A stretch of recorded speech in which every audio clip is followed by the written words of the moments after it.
ასეთ შედარებით მუქ ფერს ვიღებთ სითხის ყურძნისკანთან შეხებით და მცირედი ოქსიდაციით.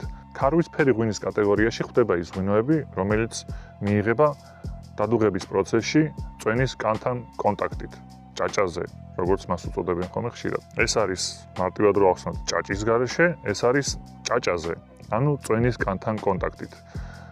რატომ არის ეს ღვინო ქარვისფერი?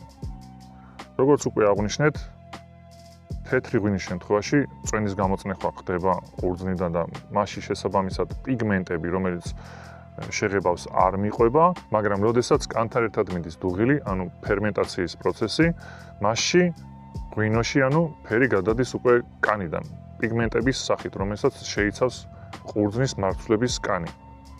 ძირითად შემთხვევაში. და ასევე ასეთი ტიპის ღვინოები განიცდის უფრო მეტ ჰაერთან შეხებას, ანუ ჟანგბადთან შეხებას და შესაბამისად ფერიც ხდება ოქსიდიზირებული, ანუ შედარებით დაჟანგული.